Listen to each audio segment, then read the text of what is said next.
We are at this theme taken from Philippians chapter 3 and verse 8. फिलिपियों की पत्री 3 अध्याय और उसके 8 वचन का शीर्षक हम पढ़ चुके हैं। The excellency of the knowledge of Christ Jesus my Lord. मेरे प्रभु मसीह यीशु की पहचान की उत्तमता।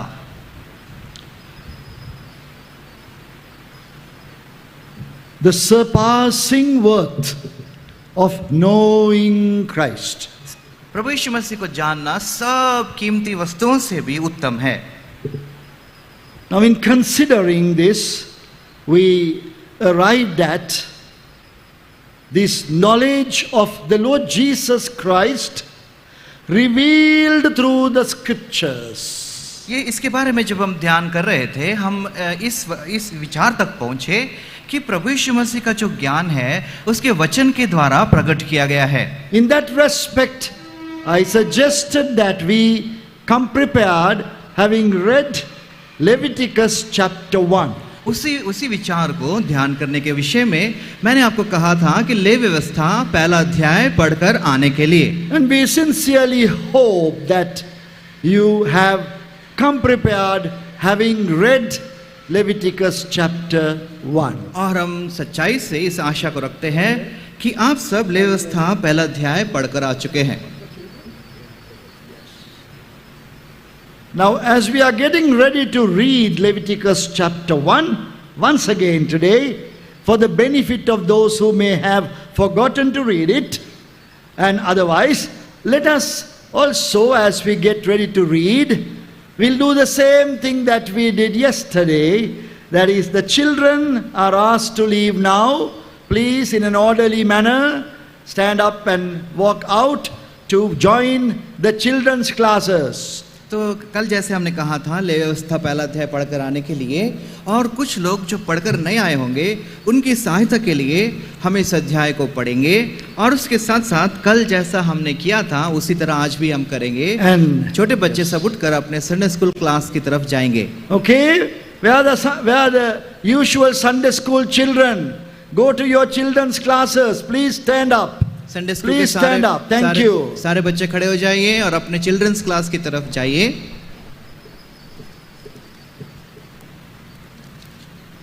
And then any young people remaining in the back quarters of the hall, please you may come and join the main body of the young people here. और जो भी जवान लोग पीछे की तरफ बैठे हैं, हम आपसे विनती करते हैं कृपया उठकर खड़े हो जाइए और आगे आकर जो जवानों का समूह है उसके साथ आकर मिलिए। So let us now read Leviticus chapter 1. I am going to read from verse 1 up to verse 10. Levy व्यवस्था पहला अध्याय 1 से 10 वचन तक अब मैं पढ़ने जा रहा हूँ। Now in reading the scriptures, I would like to exhort you in your daily reading, if at all possible, if time permits, read the same chapter 3 times over. और मैं आपसे ये विनती करना चाहता हूँ कि जब भी आप पढ़ते हैं और समय निकालकर जब अध्याय को पढ़ते हैं, मैं चाहता हूँ कि 3 बार आप उस अध्याय को पढ़ सके ध्यान से। First time you must read devotionally, expecting God to speak to your heart. पहली बार जब आप पढ़ते हैं एक आध्यात्मिक तौर से पढ़िए और ये विचार रखिए कि प्रभु मुझसे आप कुछ बातें करेगा। To hear the voice of God. कि प्रभु की आवाज को मैं सुन सकूं।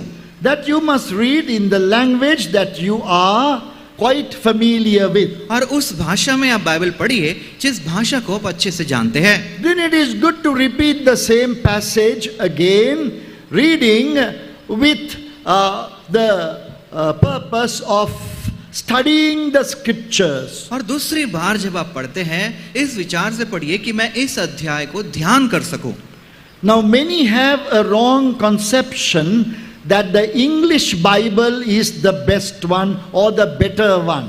और बहुत लोगों के अंदर ऐसा एक विचार रहता है कि इंग्लिश बाइबल सबसे बेस्ट है और उसका सबसे मतलब उत्तम है, ऐसा सोचते हैं। Some think that Hindi or Telugu or Marathi may be not that accurate. और कुछ लोग सोचते हैं शायद हिंदी, मराठी, तेलुगु ऐसी भाषा में जो बाइबल है वो उतना सटीक नहीं हो सकता, ऐसा लगता है। But I have found It's a pleasant surprise that very often our languages are better equipped to convey the divine truth than the English. और बहुत बार मैंने इस बात पर ध्यान किया कि हमारी जो भाषाएं हैं, ये भाषाओं में जो परमेश्वर के विचार है, इंग्लिश भाषा से भी स्पष्टता से वो लिखे गए हैं। So when it comes to reading the Bible, plain reading the Bible, I do not think that the English reader has an advantage. और जब बाइबल पढ़ने की बात आती है, मैं ये नहीं सोचता कि इंग्लिश भाषा में जो पढ़ते हैं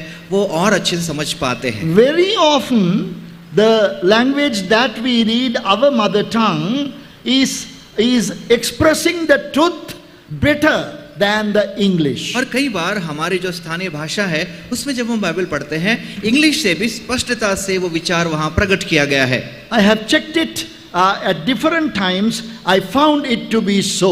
मैंने अलग अलग बार इसकी परीक्षा भी ली और मैंने इसको खरा पाया। So please do not have that wrong idea that the English Bible is the better. और कभी ये मत सोचना कि इंग्लिश बाइबल सबसे उत्तम है, ऐसा मत सोचना। Now we have the Hindi Bible here by the side of me. अभी मेरे बगल में हिंदी बाइबल यहाँ पर है। How do you pronounce the word Jesus in Hindi? Jesus को हिंदी में हम क्या कहते हैं? Please tell me. Yeshu. Yeshu. Yeshu. Now there is, look at that basic, the most important word. देखिए सबसे प्रमुख जो शब्द है बाइबल का, उस शब्द को देखिए कैसा लिखा गया है। To highlight this truth, someone gave an illustration like this. इस सच्चाई को स्पष्टता से बताने के लिए किसी ने एक ऐसा दृष्टांत बताया, Which is not true, but it highlights some truth. ये सच्चाई तो नहीं है लेकिन एक सच्चाई को स्पष्ट करता है। Some English speaking person died and went to heaven. एक इंग्लिश बात करने वाला मर गया और स्वर्ग पहुंच गया। And he went and said to an angel, "Here, sir, I have come to meet Jesus." और वो स्वर्ग जाकर स्वर्गदूतों से कहने लगा, मैं जीसस को मिलना चाहता हूँ। And this angel looked little surprised. और स्वर्गदूत तो थोड़ा चौंक गया।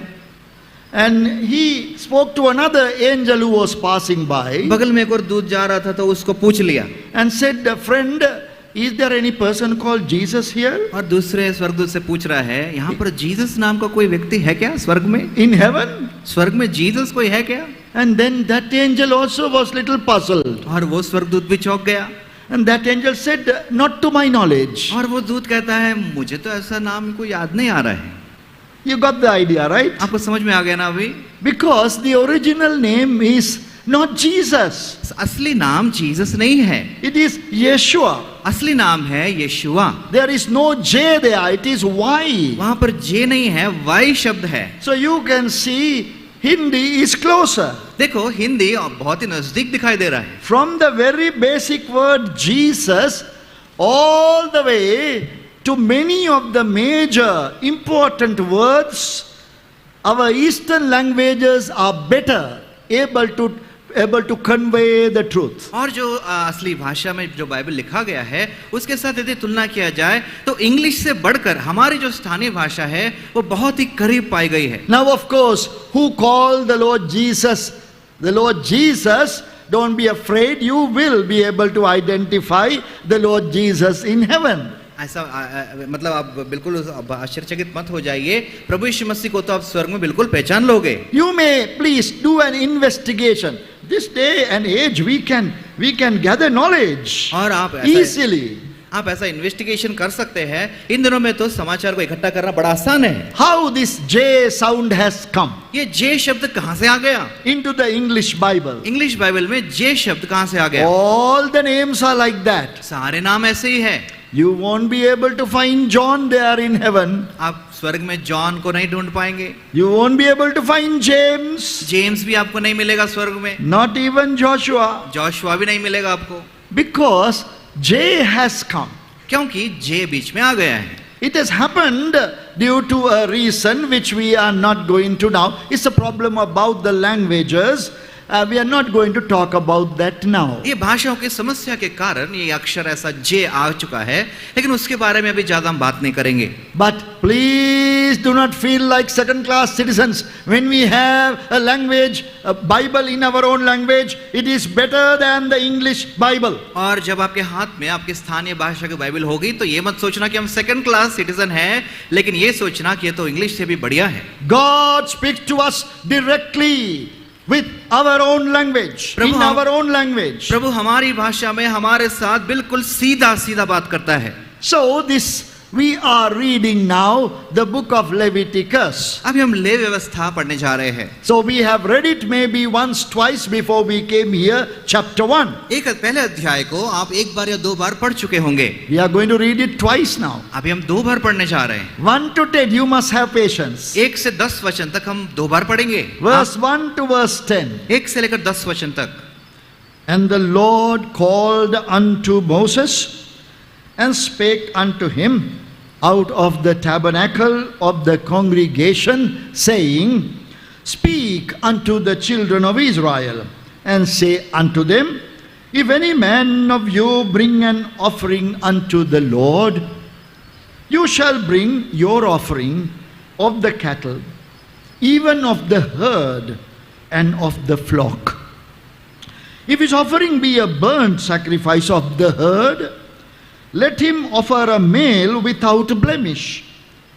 He shall offer it of his own voluntary will at the door of the tabernacle of the congregation before the Lord.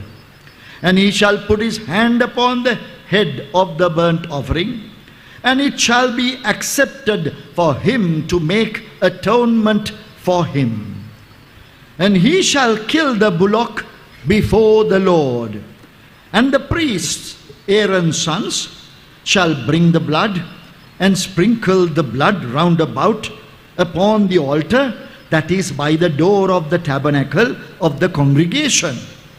And he shall flay the burnt offering and cut it into his pieces. And the sons of Aaron the priest shall put fire upon the altar and lay the wood in order upon the fire.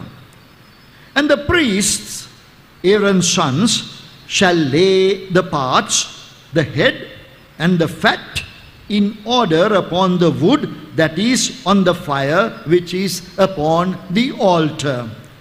But his inwards and his legs shall he wash in water.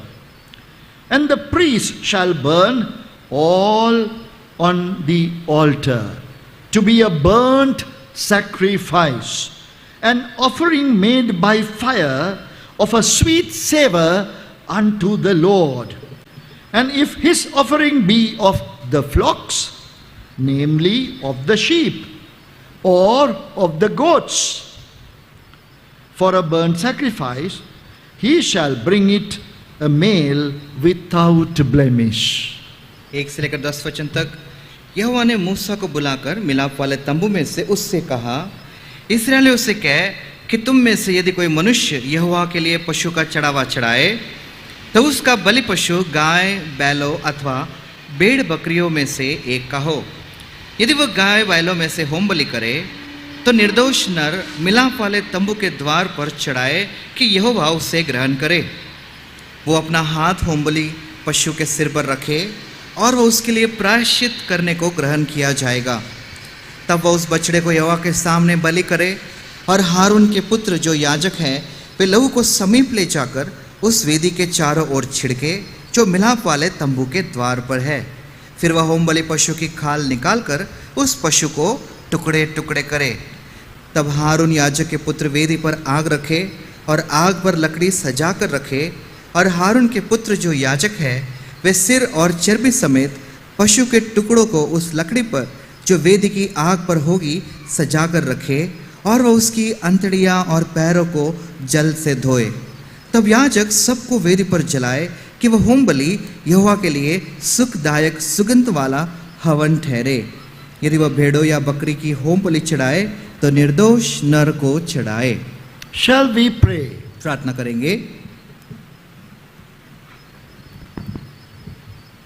Our Gracious, loving Heavenly Father, अनुग्रहकारी प्रेमी स्वर्गीय पिता, in the name of our loving Savior, the Lord Jesus Christ, Lord, we have one request. हमारे प्रेमी उद्धारकर्ता प्रभु यीशु मसीह के नाम से प्रभु जी एक विनती लेकर आए हैं।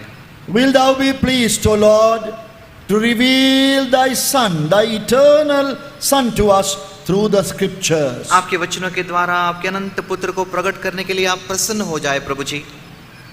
Show us, O Lord, the surpassing worth of knowing Christ Jesus, my Lord. मेरे प्रभु प्रभु यीशु मसीह को जानना सबसे ऊंची बात है और बहुमूल्य है। इस बात को समझने के लिए सहायता करें। Take us forward, O God, in this our eternal occupation. प्रभु जी अनंत काल का जो कर्तव्य हमारा है उस विषय में हमें आज आगे लेकर जाइए। We may progress in the knowledge of the Lord Jesus Christ, प्रभु यीशु मसीह के पहचान और उस ज्ञान में हम आगे बढ़ने में हमारी सहायता करें, whose glory will fill the whole universe, जिनकी महिमा पूरे विश्व को भर देती है, whose glory will be seen in all of us, और उनकी महिमा हम सब में जो दिखाई देती है, in the new heaven and new earth, नए आकाश और नए पृथ्वी में जो दिखाई देगी, also in the new city of Jerusalem, और उस नए शहर यरूशलेम में दिखाई देगी। thy glory will be seen. आपकी महिमा दिखाई देगी। We thank thee for the privilege of knowing that glory. और उस महिमा को जानने का जो धन्यता हमें मिला है उसके लिए हम धन्यवाद देते So हैं। reveal thy Son to us through the scriptures. आपके वचनों के द्वारा आपके पुत्र को हम पर प्रकट करे प्रभु जी। Satisfy our spirit, O God. हमारे आत्माओं को संतृप्त करे प्रभु जी। We pray with thanksgiving in the name of our loving Savior, the Lord Jesus Christ. हम आपको धन्यवाद चढ़ाते हुए हमारे उद्धारकर्ता प्रेमी प्रभु यीशु मसीह के नाम में मांगते हैं। Amen. आमीन।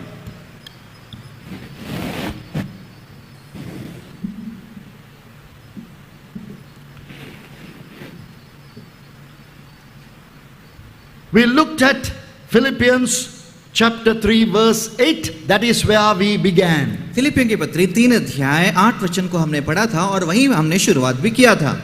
Why this knowledge of the Lord Jesus Christ is so valuable and precious? प्रभु यीशु मसीह का ज्ञान क्यों इतना बहुमूल्य है और बेशकीमती है? We saw 5 reasons. 5 कारण हमने कल सुना था। First one, पहली बात, that it is decided by God the Father. ये पिता के द्वारा निर्णय किया गया है।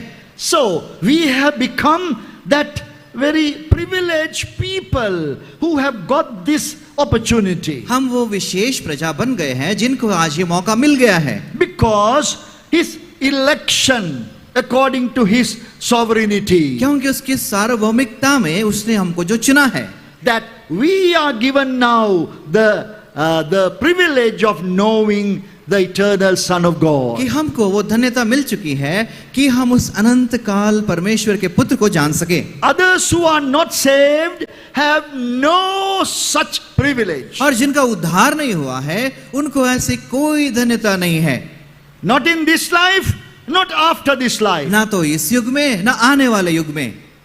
Completely blinded, पूरी तरह वो अंधे हो चुके हैं, completely in darkness. पूरी तरह अंधकार में जा चुके हैं। So please understand the exclusive privilege that we have got. विशेष धन्यता आज जो हमको मिली है उसके बारे में आप थोड़ा सोचिए। Decided by the Father Yep. that we should receive this knowledge. पिता के द्वारा ये ठहराया गया और निर्णय लिया गया कि हम इस ज्ञान को प्राप्त कर Yes, सकें। we are special people. हम सच में विशेष लोग हैं That is God's way of doing things. और ये परमेश्वर का काम करने का तरीका है। The remnant which is now according to the election of grace. और अनुग्रह के द्वारा जो ठहराए गए हैं उनमें अनुग्रह की संतान है। God thought it right to reveal his Son to us. प्रभु ने ये ठीक समझा कि अपने पुत्र को हम पर प्रकट करे। So that is the first reason. यही पहला कारण था। And then secondly, और दूसरी बात, this knowledge of the Lord Jesus Christ is received in our spirit. प्रभु यीशु मसीह का ये जो ज्ञान है ये केवल हमारे आत्मा में ही ग्रहण किया जा सकता है। There again it is very peculiar, special. ये देखो यहाँ पर एक और दूसरी विशेष बात है। We only have, no others, we have a living spirit. दूसरे नहीं, लेकिन केवल हमारे पास एक जीवित आत्मा है। There are many pandits and gurus and good people in the world. दुनिया में अच्छे लोग, पंडित, गुरु बहुत सारे लोग हैं, Highly disciplined and religious. बहुत ही अनुशासित और बहुत ही धार्मिक लोग हैं, Highly intellectual. बहुत ही ज्ञानवान लोग हैं, But they have no way of receiving the knowledge of Christ. लेकिन प्रभु यीशु मसीह के ज्ञान को पाने के लिए वो बिल्कुल योग्य नहीं ठहरे, Because they don't have the living spirit. क्योंकि उनके अंदर एक जीवित आत्मा नहीं है। We have the Holy Spirit having done that work of quickening. He is living in our spirit. पवित्र आत्मा परमेश्वर जिसने हमारे मरे हुए आत्मा को जिलाया, आज हमारे आत्मा में वो जीवित है। That is why Paul is naming this knowledge as excellency, excellent thing, excellency of the knowledge. इसलिए इस ज्ञान का वो उत्तम और उत्तमता ऐसा शब्द इस्तेमाल करता है। Only we can have that. केवल हमको ही वो सौभाग्य मिला है। Others will know something about Christ, दूसरों को प्रभु यीशु मसीह के बारे में मालूम होगा, but they cannot have first hand experience. लेकिन अपने हाथों से अनुभव कर कर पाने का अनुभव उनके पास So नहीं है। young and old, we all have this exclusive ability. जितने भी जवान हैं और वृद्ध हैं, आप सबको आज हम कह सकते हैं Then- हमको ये विशेष अधिकार मिला है। Then thirdly, और तीसरी बात, the knowledge of Jesus Christ is revealed through the scriptures. प्रभु यीशु मसीह का ज्ञान जो है उसके वचन के द्वारा प्रकट किया गया है। Today we are going to stop at that number 3 तीसरे विषय पर आज हम रुकने वाले हैं, and at number 4 also taken together. और 3 और 4 विषयों को मिलाकर हम देखेंगे। We are going to search the scriptures वचन को आज हम खोजने वाले हैं, as the Lord Jesus commanded us. जैसे प्रभु यीशु मसीह ने हमें आज्ञा दी। And then number 4, चौथी बात, this knowledge of the Lord Jesus transform our lives. प्रभु यीशु मसीह का ये जो ज्ञान है हमारे जीवन को बदल देता है, That is something tremendously good. और ये बहुत ही अच्छी बात है। This knowledge is the only thing that will prepare us for eternity. ये ज्ञान वो बात है जो हमें अनंत काल के लिए तैयार करेगा। So how much do we know him? और क्या हम कितना उसको जानते हैं? That is why we are exhorted to grow in the knowledge of Christ. इसलिए हमको ये उपदेश दिया गया है कि प्रभु यीशु मसीह के ज्ञान में हम बढ़ते जाएं। That knowledge of Christ will transform us. ये प्रभु यीशु मसीह का जो ज्ञान है ये हमें परिवर्तित कर देता है। What is the ultimate goal?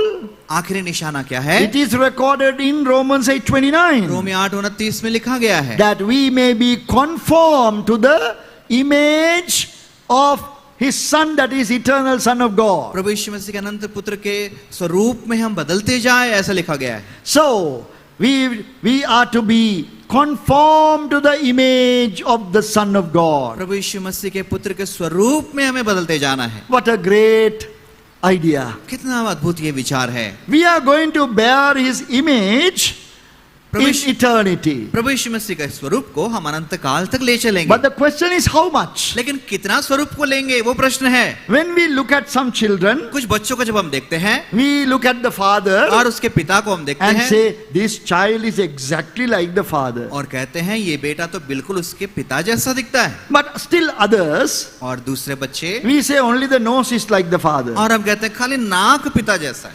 Ears like the father. खाली कान पापा जैसा है। When this child smiles, oh, then he is like the father. और जब ये बेटा हंसता है, अरे अभी तो बिल्कुल उसके पापा जैसा दिख रहा है। Some resemblance is there. थोड़ा थोड़ा मेल मिलाप हो रहा है, But see how God says, no, He wants us to be identical. लेकिन परमेश्वर कहता है नहीं नहीं, बिल्कुल प्रभु यीशु मसीह जैसा ही होना है। This is the meaning of our Christian life. ये ही मसीह जीवन का लक्ष्य है। How we could be conformed in our character to His image. हमारे स्वभाव में किस रीति से हम उसके स्वरूप के साथ मिलजुल सकते हैं, वही विचार है। So just imagine now how valuable is the knowledge of the Lord Jesus. अभी सोचिए कितना ये कीमती बात है प्रभु यीशु मसीह का ज्ञान। By looking at Him, we are being changed into His image. प्रभु यीशु मसीह को देखने के द्वारा हम उसके स्वरूप में बदलते जाते हैं। So this is our main concern now.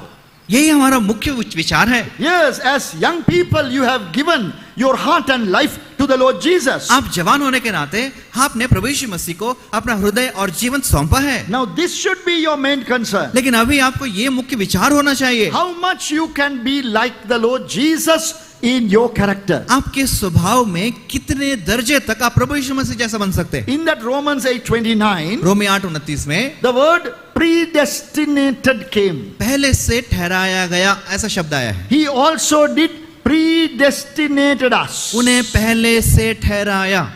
What does that mean? उसका मतलब क्या है? That means that has been God's plan मतलब ये प्रभु की एक योजना है, from the very beginning. शुरुआत से योजना है। Even before we were born. हम पैदा होने के पहले से योजना Even है, before the world was created. सृष्टि होने से पहले की योजना है। God had that plan. प्रभु के अंदर ये विचार आया। So later we read in Hebrews 2:10 इब्रानी 2:10 में लिखा है that He wants to take many sons unto glory. और इब्रानी 2:10 में लिखा है बहुत से पुत्रों को महिमा में पहुंचाए। That He wants to take many sons unto glory. बहुत से पुत्रों को महिमा में पहुंचाए। See, God gave His Son प्रभु ने अपने पुत्र को दिया that He may take many sons unto कि glory. बहुत से पुत्रों को महिमा में पहुंचाए।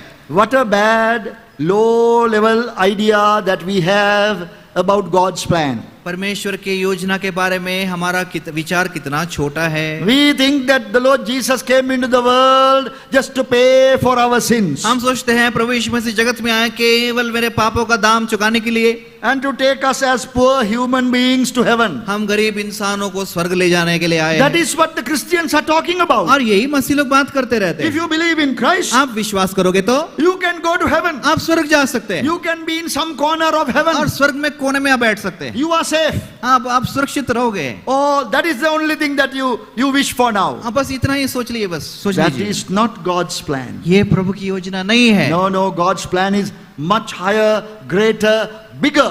प्रभु का विचार बहुत ही ऊंचा है, बड़ा है और बहुत ही अद्भुत है। Taking many sons unto glory. बहुत- That means that includes daughters also. बहुत से पुत्रों को महिमा में पहुंचाए, मतलब पुत्रियों को भी। The idea is fully grown sons and daughters मतलब पूरी परिपक्वता से भरे हुए बेटे और बेटियां who have been transformed into the likeness of the Lord Jesus. जो प्रभु यीशु मसीह के स्वरूप में बदल चुके हैं।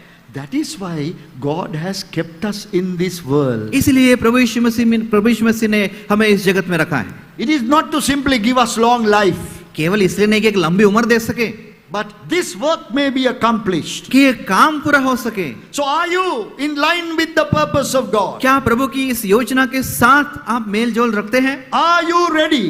क्या आप तैयार है? Are you willing क्या आपकी ये इच्छा है that God may work into you the image of His Son? कि प्रभु आपके जीवन के अंदर ऐसा काम करे कि प्रभु यीशु मसीह का स्वरूप उत्पन्न हो जाए। There is nothing more important. Please remember, there is nothing more important now hereafter in our lives. आज से ये हमारे जीवन में दूसरा कोई भी चीज इससे बढ़कर नहीं होना चाहिए। And then we also looked at reason number 5, और पांचवा कारण हमने देखा that this knowledge of Christ starts here and it never ends. प्रभु यीशु मसीह का ये जो ज्ञान है यहाँ शुरू होता है तो कभी खत्म नहीं होगा। And having entered heaven and into glory, और महिमा में और स्वर्ग में प्रवेश करने के बाद we will begin to understand Him, know Him more and more. हम प्रभु यीशु मसीह को जानना पहचानना और भी अधिक रीति से शुरू करेंगे। In the hymn, the well-known song Amazing Grace, the hymn writer says, after we have been in heaven for 10,000 years. Amazing grace जो एक गाना है उसमें एक शब्द ऐसा लिखा है, स्वर्ग में 10,000 साल के बाद Still there is work to do. और भी काम बचा है। Exploring Christ. प्रभु यीशु मसीह को जांचते रहना, There is nothing else that you can do. प्रभु यीशु मसीह को जानते रहना, खोजते रहना, उससे बढ़कर और कुछ काम नहीं है। In eternity there is no sightseeing. अनंत काल युग में साइट सीइंग नहीं है।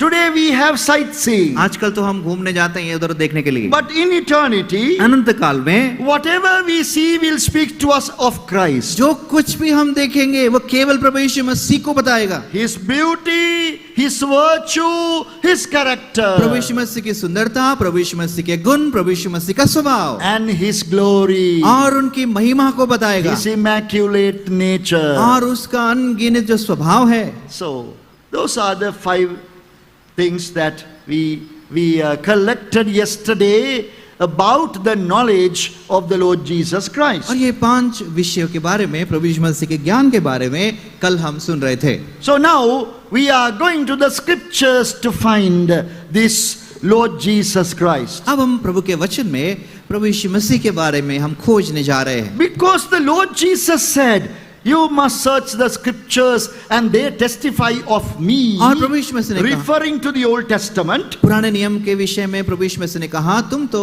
वचनों को पढ़ते हो और वो मेरी गवाही देते हैं. We decided to go to Leviticus chapter 1. हमने निर्णय लिया था कि लेवी व्यवस्था पहले अध्याय को हम पढ़ेंगे. Now I spoke to you about some 7 verses that you must remember the references. मैंने आपको कल कहा था 7 रेफरेंसेस जो आपको याद रखना है. That is for a wider knowledge which will be useful later. और ये हमारे ज्ञान के लिए है जो आगे दिनों में हमारे लिए काम आएगा. 4 references I mentioned. 4 रेफरेंसेस मैंने बताया था. Now you can remember. आपको याद है क्या? The first one. पहला बताइए. Anyone remember behind there? कोई भी बताइए. Yes, you remember. आपको What is याद the है. book?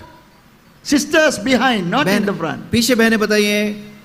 Yes, John, thank you. यूहन्ना सुसमाचार. John's Gospel, chapter 5, verse 39. यूहन्ना सुसमाचार 5 अध्याय 39 वचन. Yes, so they are they that testify of me. और वो यही है जो मेरी गवाही देते हैं. And then what was the second verse that we looked at?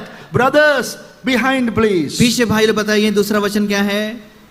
Yes, that behind. Please tell me the book. Yes, the book of Luke. Thank you. लूका सुसमाचार की किताब. Chapter 24, verse 44. 24 अध्याय का 44 वचन. The Lord Jesus said, things concerning me. प्रभु यीशु मसीह ने कहा, ये मेरे विषय में जो बातें हैं. You see in the law of Moses, in the prophets and in the Psalms. मूसा की व्यवस्था, भविष्यद्वक्ताएं और भजन में जो बातें लिखी है. I can remember reading these verses even 1 year ago. और 1 साल पहले भी ये वचन पढ़ा था, ऐसा मुझे याद है. Because we discussed Psalm 40 last year, didn't we? पिछले साल हमने भजन संहिता 40 पर ध्यान किया था. So please try to remember these references. In references को याद रखिए. What is the third reference? The front here, the sister girls here. बहने बताइए.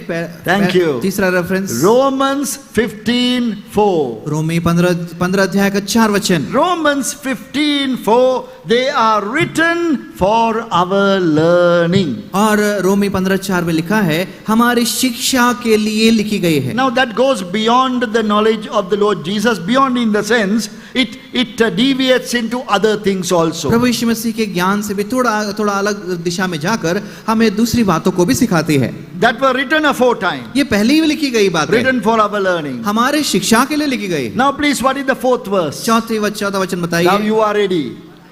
1 Corinthians 10:11. Thank you. पहला कुरिन्थी 10:11. धन्यवाद.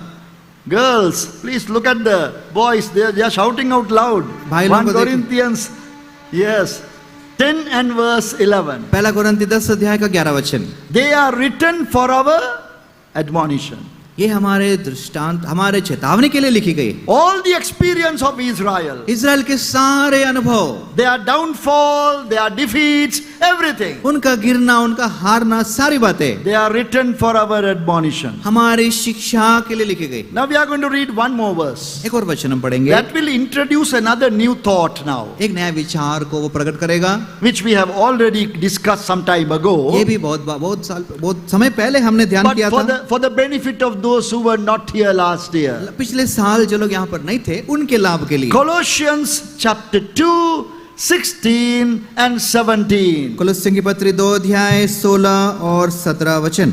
Colossians chapter 2 verse 16 and 17. Let no man therefore judge you in food or in drink or in respect of an holy day or of the new moon or of the Sabbath days, which are a shadow of things to come, but the body is of Christ. तुलसी 2 अध्याय 16-17 वचन.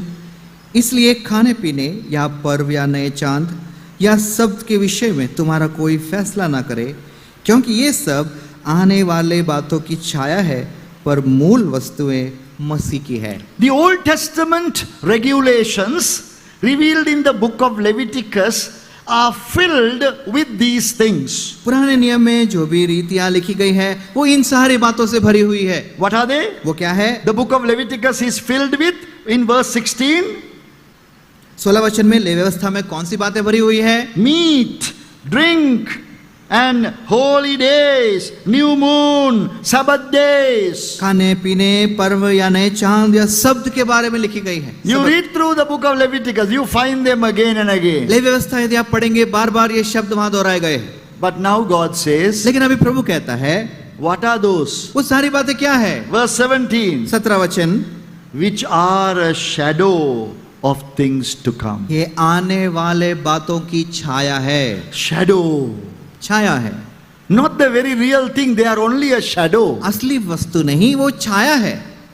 So now you must keep that word in mind, shadow. इस विचार को मन में रखिए, छाया। So when we read the Old Testament ordinances, जब हम पुराने नियम के रीतियों को हम पढ़ते हैं we must know that they are a shadow. और हम ये जान जाते हैं कि ये सब छाया है We are not to follow them and do them, और उनके अनुसार करना या चलना की जरूरत नहीं है, but they are a shadow of something better to come. और वो एक उत्तम बात जो आने वाली है उसकी परछाई या छाया है। We are not supposed to offer burnt sacrifices as in Leviticus chapter 1. Levy व्यवस्था में जैसे वो होम बलि चढ़ाते थे, आज हमें चढ़ाने की जरूरत नहीं है। But taking that as a shadow, now we have to arrive at the real thing. लेकिन उस छाया को देखते हुए हमें असली बात तक पहुंचना है Get the spiritual meaning कि उसका आत्मिक अर्थ क्या है जानना है and hold on to that. और उसको पकड़ना है।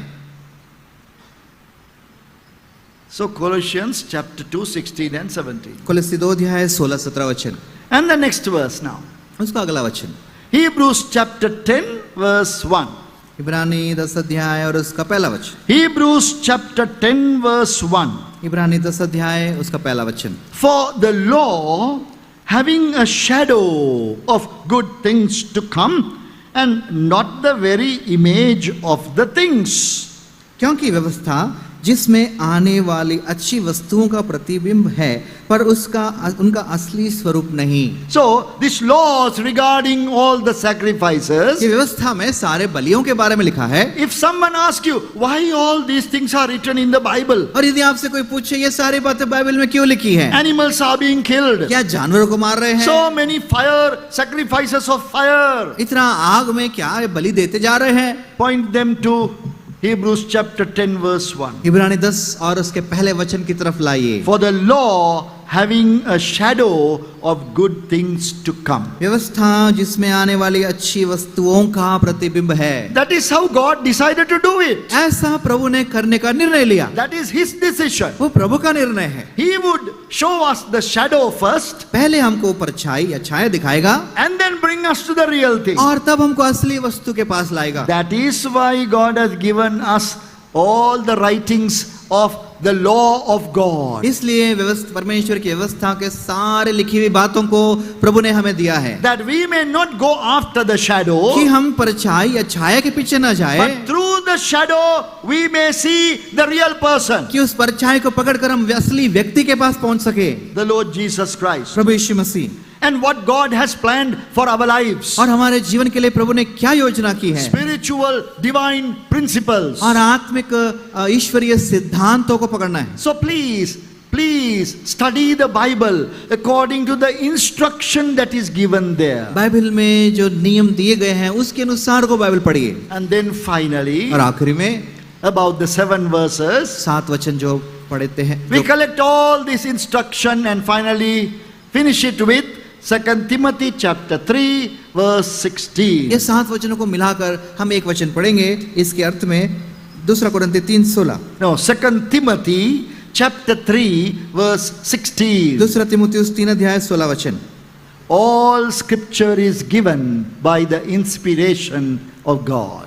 संपूर्ण पवित्र शास्त्र परमेश्वर की प्रेरणा से रचा गया है। Some of us have a poor understanding of the word inspiration. और यहाँ पर जो प्रेरणा का शब्द है इसके विषय में बहुत कुछ गलत समझ हमारे पास है। We only say God breathed. हम इतना ही सोचते परमेश्वर ने श्वास फूका है, But it is so complex than that. लेकिन उससे भी वो बहुत ही कठिन सी बात है। How God in His infinite wisdom put all the details of the character of Christ into the Old Testament ordinances. अपने अनंत काल के उस ज्ञान से कैसे प्रभु यीशु मसीह के व्यक्तित्व के बारे में छोटी छोटी हर एक बातें कैसे पुराने नियम में प्रभु ने लिखा है.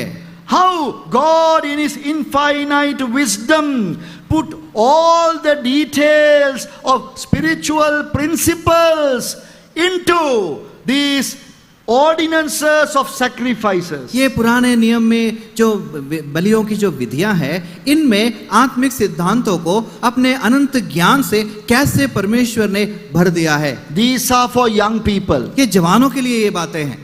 These are not for older people. ये वृद्धों के लिए नहीं है ये बातें. Older people might get confused when they read them. जब वृद्ध लोग ये बातें पढ़ते हैं तो थोड़ा कंफ्यूज हो सकते हैं. You have young mind. आपका तो जो दिमाग है वो जवानी का The है. bright mind and a ready to know brain. और आपका जो दिमाग है अभी बिल्कुल सही उम्र में है और जानने की शक्ति रखता है. You can catch them faster and easier. और आप जल्दी से और भी तेजी से इन बातों को पकड़ सकते हैं. So that is why we thought it is good to now bring them out to you. इसलिए हम ये विचार रखते हैं कि यही समय है कि इन विचारों को आपके सामने हम रख सके. Sometimes young people might not study the book of Leviticus. बहुत बार जवान लोग लेवी व्यवस्था किताब को पढ़ते नहीं हैं. It may not be a very interesting book to them. क्योंकि वो किताब उनके लिए दिलचस्प नहीं देने वाला नहीं हो सकता. But it has all the precious things. लेकिन इसमें सारे बहुमूल्य बातें. This is taking us to the deeper levels of inspiration. और ये प्रेरणा जो शब्द है उसकी गहराई तक ये बातें ले जाती. Now today we read Leviticus chapter 1. Levy व्यवस्था पहला अध्याय हमने पढ़ा. I know you have been impatiently waiting. आप तो बहुत ही इंतजार कर रहे हैं इसके लिए. You have to wait longer. आपको और भी थोड़ा इंतजार करना Now पड़ेगा. Leviticus chapter 1 is just the beginning. लेवी व्यवस्था पहला अध्याय तो केवल शुरुआत है. Leviticus chapter 1 to chapter 7 is one section in the book of Leviticus. लेवी व्यवस्था एक अध्याय से 7 अध्याय तक ये पूरे किताब का एक भाग है. Now these things, knowledge of these things will put you in the forefront of the Christian community. और मसीह समाज में ये सारी बातों का ज्ञान आपको यदि मिल जाता है तो मसीह समाज में आप सबसे आगे ठहरोगे. Millions of believers have never read the book of Leviticus. बहुत सारे करोड़ों विश्वासियों ने ये लेवी व्यवस्था किताब पढ़ाई नहीं है. Some have only the New Testament in their own language. बहुत लोगों के पास अपनी भाषा में केवल नया नियम है. But you are blessed people. लेकिन आप तो आशीषित प्रजा है. And in the book of Leviticus 1 to 7 you find all the sacrifices, offerings mentioned. लेवी व्यवस्था एक अध्याय से 7 अध्याय तक पूरे प्रकार की बलियों के बारे में लिखा गया है. 5 of them. उनमें से 5 God told his people. प्रभु ने अपनी प्रजा से कहा. You see chapter 1 verse 1 please. पहला अध्याय का पहला वचन. Chapter 1 verse 1. पहला अध्याय और उसका पहला वचन. God is speaking from a new place. एक नए जगह से प्रभु बात कर रहा है. What was that new place? ये नया जगह कौन सा है? Out of the tabernacle of congregation. मिलाप वाले तंबू से प्रभु बात कर रहा है. This is a new thing. एक नई बात है. In the previous chapter, पिछले अध्यायों में, that is in the book of Exodus, निर्गमन की किताब में, they set up the tabernacle. उन्होंने मिलाप वाले तंबू को खड़ा किया. Now God has found a new place to speak from. अभी एक नया जगह मिल गया जहां से प्रभु बात कर सके. Now God was not calling to Moses from the mountain. अभी पहाड़ के ऊपर से प्रभु मूसा को नहीं बुला रहा है. Now God is calling him from the tabernacle. अभी प्रभु उसको मिलाप वाले तंबू से बुला रहा है. Now he is able to reveal his heart to Moses. अभी अपने हृदय को प्रभु मूसा के लिए प्रकट कर रहा है. He spoke and said, these are the sacrifices you must bring to me. और अभी प्रभु मूसा से कहता है इन बलियों को मेरे पास लाना. Chapter 1 पहला अध्याय is the burnt sacrifice. होम बलि के बारे में बताता है. A sacrifice that was totally burnt. Animal sacrifice. ये ऐसा एक पशु का बलिदान था जिसमें उसको पूरी रीति से जला देना है. On the burnt sacrifice altar. और इस होम बलि के वेदी पर चढ़ाना है. Here are you interested in this? क्या आपको इसमें कोई दिलचस्पी है? What do you find in chapter 2? दूसरे अध्याय में क्या मिलता है? Chapter 2 you have the meal sacrifice, meat sacrifice in English, but meal sacrifice. Hindi में दूसरे अध्याय में अन्न बलि करके लिखा है। Why did God want all this? क्यों प्रभु को ये सारी बातें चाहिए थी? God does not eat any human food. प्रभु तो हमारा भोजन खाते नहीं है। This is the inspiration. यही तो प्रेरणा की बातें हैं। This is the wisdom of God. यही तो परमेश्वर का ज्ञान है। Chapter 2 is now meal offering. दूसरा अध्याय अन्न बलि की बात करता है। What do you find in chapter 3? तीसरे अध्याय में क्या मिल गया? The peace offering. मेल बलि की बातें। Instruction regarding each of these sacrifices are different to each other. और हर बलिदान, हर बलि में उनके जो नियम है वो सब अलग अलग है। Why so many of them? क्यों इतने सारे नियम है? Then chapter 4 चौथी बात में is the sin sacrifice. चौथी अध्याय में पाप बलि के बारे में लिखा है। Sin offering, पाप बलि, which is very popular among us. हमारे लिए ये बहुत ही मशहूर बलि है। But God doesn't stop there. लेकिन वहां प्रभु यहाँ नहीं रुका है। He goes to number 5 also. और अभी पांचवी बात भी आई That है। is starting at chapter 5 verse 14 5 अध्याय के 14 वचन में लिखा है to chapter 6 verse 7. 6 अध्याय के 7 वचन तक Trespass offering. दोष बलि। Now these are somewhat difficult and strange to us. और ये बातें थोड़ा अजीब है और थोड़ा कठिन लगता है।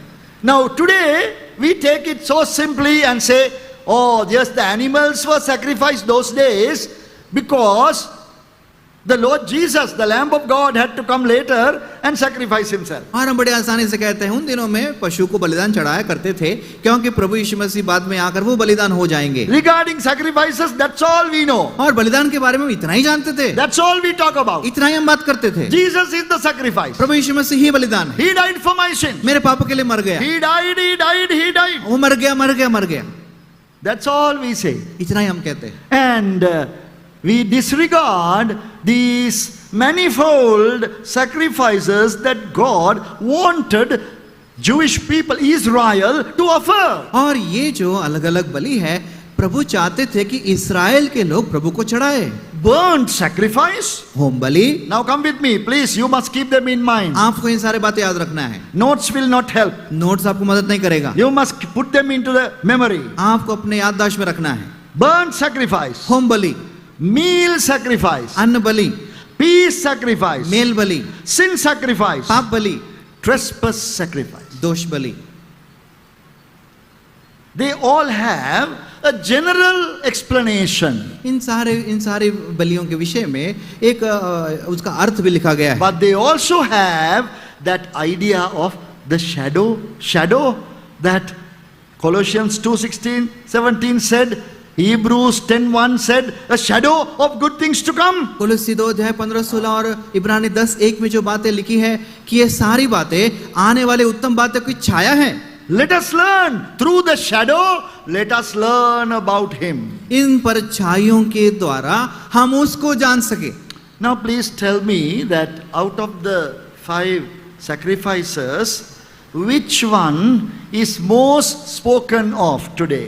इन 5 बलिदानों में कौन से बलिदान के बारे में ज्यादा आजकल बातें करते हैं The बताइए। one that is so relevant to us, और ये बलिदान हमको बहुत so करीब है, useful to हमारे लिए us. बहुत जरूरी बलिदान है। What is that? कौन सा है बताइए?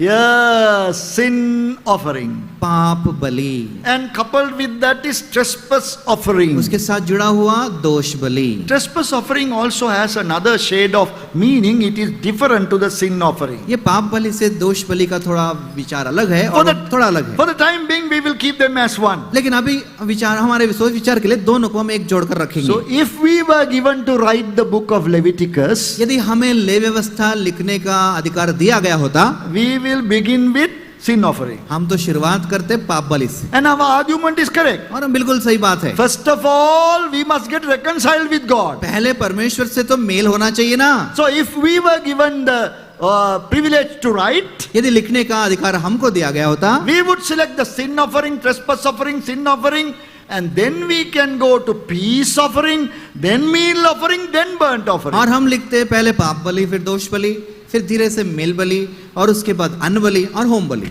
But God is giving them in reverse order. लेकिन प्रभु जो लिखे हैं वो तो हमारे लिखने के खिलाफ गया है। Why is that? क्यों ऐसा? He is starting with that which is closest to his heart. और सबसे पहले उस बलि के बारे में प्रभु ने लिखा है जो उसके हृदय और मन के करीब है। That which is closest to his eternal purpose. जो उसकी अनंत काल की योजना के बहुत करीब है। You know the general meaning of the burnt sacrifice, आप इस होम बलि के बारे में साधारण से उसका अर्थ तो समझते होंगे। which is the first one, Leviticus chapter 1. लेविस्ता पहले अध्याय में लिखा है Completely burnt. पूरी तरह जला देना है। The person who is bringing this sacrifice जो व्यक्ति इस बलिदान को ले आता है is trying to show God his consecration. वो प्रभु को अपना समर्पण दिखाना चाहता है। Total consecration. पूरी तरह अपने अलगावट को, अपने समर्पण को दिखाना चाहता है। Lord, I am not able to be consecrated fully. प्रभु अब मैं पूरी तरह आपके लिए समर्पित नहीं हो पा रहा हूँ So I am lagging behind. और मैं उस समर्पण के विषय में पीछे पड़ रहा हूँ। I am guilty. मैं उस विषय में दोष को पाता हूँ, I am bringing a sacrifice. इसलिए एक बलि ले आता हूँ।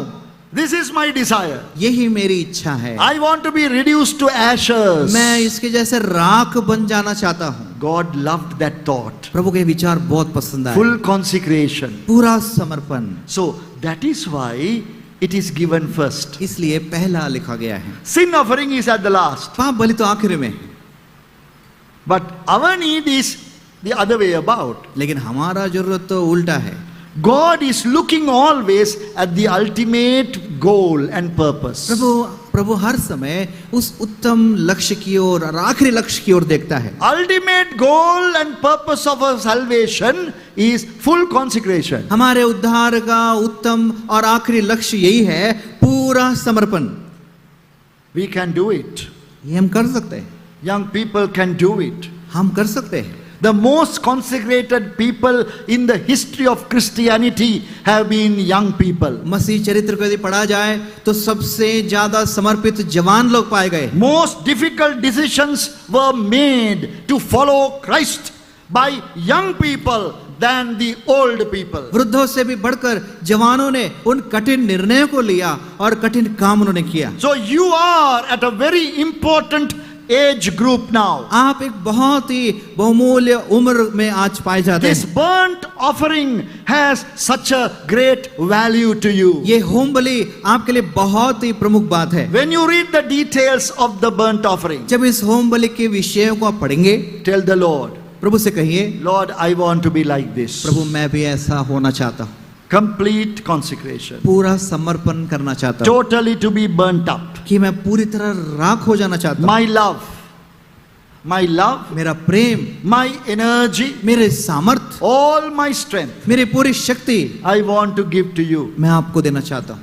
That is God's desire. ये प्रभु की इच्छा है। That is why God started with, in Leviticus 1, with the burnt sacrifice. इसलिए लेवी व्यवस्था पहले अध्याय में प्रभु ने होम बलि से शुरू किया। Now, please continue to do a study of these sacrifices. इन बलियों के बारे में आप अध्ययन करते जाइए। Read some good books. अच्छी किताब भी आप पढ़िए। I would like to recommend you one book. एक किताब को मैं आपको बताना चाहूंगा। Young people, you must be book readers. जवानों, आप किताब पढ़ने वाले होने चाहिए। Some might say, no, I will never read any books. I am reading only the Bible. कुछ लोग कहेंगे हम किताब नहीं पढ़ते, हम खाली बाइबल पढ़ेंगे। Such people I know. I have associated with them. ऐसे लोगों को मैं जानता हूँ, उनके साथ मैं संगति भी किया हूँ। They don't read the Bible also. वो तो बाइबल भी नहीं पढ़ते, That is why they are saying like that. इसलिए ऐसा कहते हैं। They are not reading the Bible adequately. वो बाइबल अच्छी तरह से पढ़ते ही नहीं है। You must be readers of good books. अच्छी किताब भी आप पढ़ने वाले होने चाहिए। Men of God, women of God have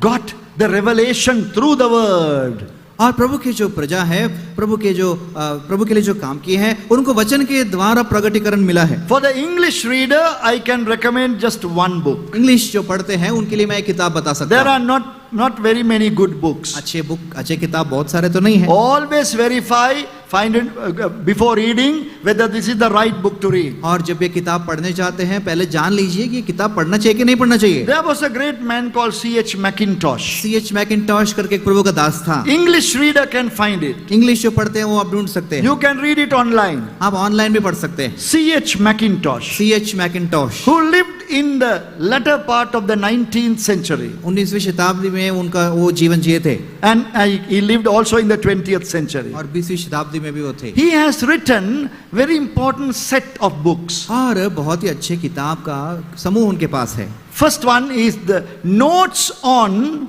Genesis, Exodus, Leviticus, Numbers and Deuteronomy. Notes. पहला किताब है notes on Genesis, Exodus, Leviticus, Numbers, Deuteronomy. If you would like to see how much God has revealed things, spiritual truths to men, और यदि आप इस विचार को सोचेंगे कैसे प्रभु ने अपने आत्मिक सच्चाइयों को लोगों पर प्रकट किया, read that book, Notes on Leviticus. इस किताब को पढ़िए, नोट्स ऑन लेविटिकस।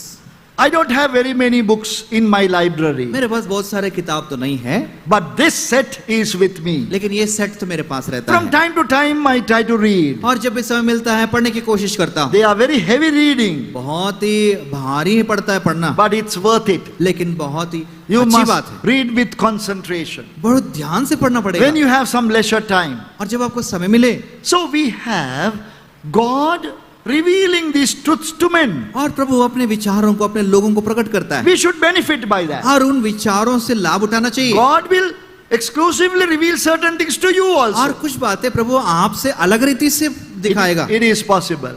ये भी हो सकता है। So in Leviticus chapter 1, levy व्यवस्था पहले अध्याय में the burnt sacrifice and the details are given. होम बलि के विषय में काफी बातें लिखी है। What is the general idea? इसका ऊपर से यदि सोचे तो विचार क्या है?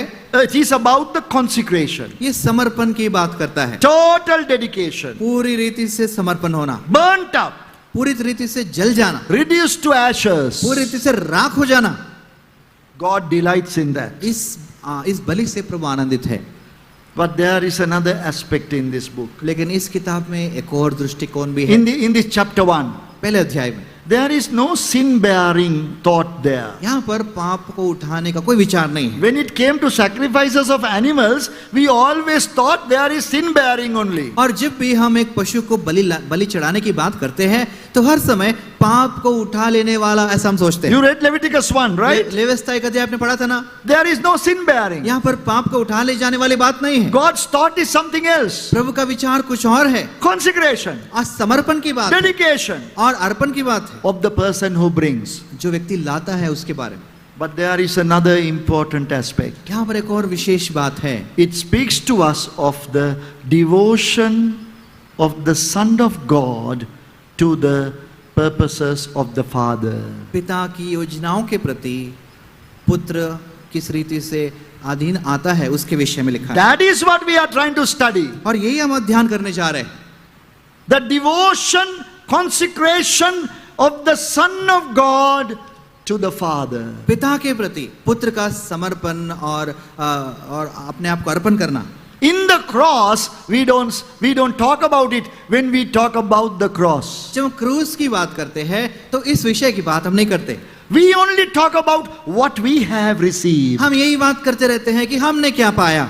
Don't we? We all think about what we have received through the cross. उस क्रूस के द्वारा हमने क्या पाया, यही बात करते रहते हैं। But what has God received लेकिन परमेश्वर को क्या मिला? through the cross? क्रूस के द्वारा परमेश्वर को क्या मिला? There is so much. बहुत कुछ है। He could see and delight in the Son of God. पिता अपने पुत्र को देखकर बहुत ही आनंदित और प्रसन्न हुआ। That is our example. ये हमारा उदाहरण है। That is the value of the knowledge of Christ. ये प्रभु यीशु मसीह के पहचान की उत्तमता है। How he brought delight to his Father. कैसे अपने पिता को उसने प्रसन्न कर दिया। So if we give a heading to the study of Leviticus 1 to 7, levy व्यवस्था एक से लेकर 7 अध्याय का यदि शीर्षक दिया जाए, this is my beloved Son in whom I am well pleased. ये मेरा प्रिय पुत्र है जिससे मैं अत्यंत प्रसन्न हूं। Can you remember from where I have taken that verse? कहाँ से मैंने ये वचन लिया, क्या आप बता सकते हैं? This is my beloved son in whom I am well pleased. ये मेरा प्रिय पुत्र है जिससे मैं अत्यंत Give प्रसन्न me हूँ। one word, starting with B. Baptism of the Lord Jesus. Prabhu Yes. यीशु मसीह के बपतिस्मा की बात है। Yes. Matthew 3:17. मत्ती 3:17। Matthew 3:17. This is my beloved son in whom I am well pleased. मत्ती 3:17 ये मेरा प्रिय पुत्र है जिससे मैं अत्यंत प्रसन्न हूँ। Please do not think that salvation of our soul is the only purpose of the cross. क्रूस का बस एक ही उद्देश्य है, मेरे प्राण का बचाना, इतना ही है, ऐसा मत Oh, सोचिए। now something new.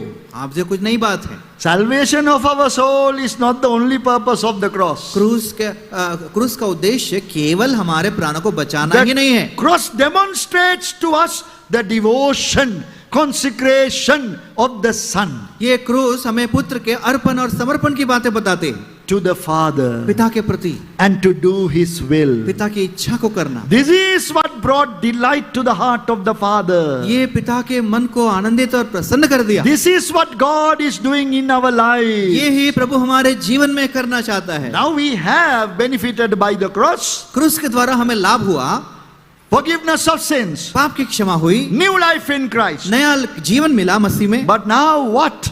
Now what? अभी क्या? Now it is the image of the Lord Jesus Christ. अभी प्रभु यीशु मसीह का स्वरूप। So in this burnt sacrifice, इस होम बलि में we see the animals that were brought for permitted to be offered as a sacrifice. यहाँ पर हम देखते हैं उन पशुओं को लाया गया और अनुमति दिया गया जिनको बलि चढ़ाया जा सके। They bring before us a great story. ये एक बड़े कहानी को हमारे सामने रखते हैं।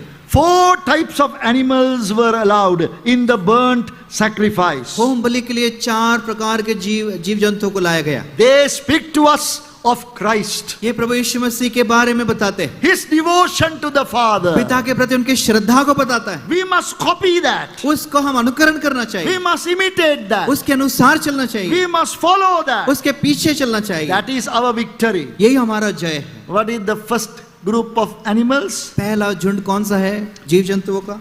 Verse 3. तीसरा वचन, If his offering be a burnt sacrifice of the herd. यदि वो गाय बैलों में से होम बलि करे। Later it is further explained or defined in verse 5. 5 वचन में उसको और भी स्पष्टता से लिखा गया है। He shall kill the bullock before the Lord. उस बछड़े को यहोवा के सामने। That is the first animal permitted for the burnt sacrifice. होम बलि के लिए इस जीव जंतु का अनुमति दिया गया है। Then the second animal दूसरा जंतु in verse 10. 10 वचन, If offering be of the flocks, namely of the sheep. भेड़ों या बकरों करके लिखा है। So it is not simply just bringing some animal. कोई भी जानवर को ला सकते हैं ऐसा नहीं है।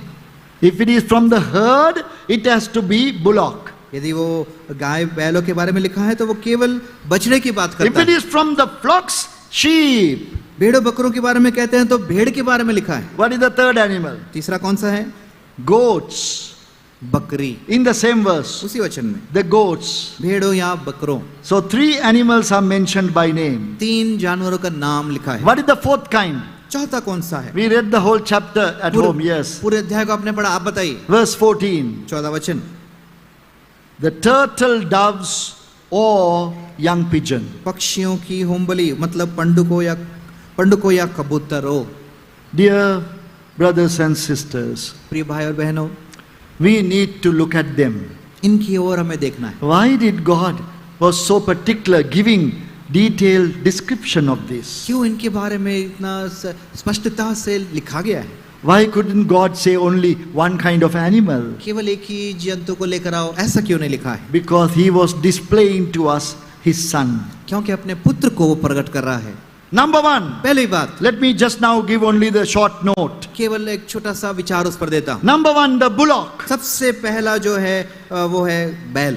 Patient endurance of the Lord Jesus. प्रभु यीशु मसीह धीरज से सहना, That is what a bullock will do. यही बैल करता है। Have you seen bullocks? कभी बैल को आपने देखा? Have you seen bullock carts, please? क्या आपने बैल गाड़ी देखा? I'm sure still they are available here. मैं जानता हूँ अभी भी कुछ होंगे। Many parts of the world it has gone out of use. बहुत सा दुनिया के कई कोनों में तो गायब हो चुके। We are blessed people, we still have them here. हम तो बहुत धनी लोग हैं, हमारे बीच में है वो गाड़ी। We can understand the Bible. हम बाइबल को समझ सकते हैं। This bullock is, without saying anything, giving his shoulder to so much of burden. ये बैल जो है बिना कुछ बात कहे अपने गर्दन को झुकाकर बहुत सा बोझ उठा लेता The है। cart is filled with goods. ये जो गाड़ी है पूरे सामानों से भरा हुआ है। And now it's pulled by the bullock. और अब ये बैल उसको खींच रहा है।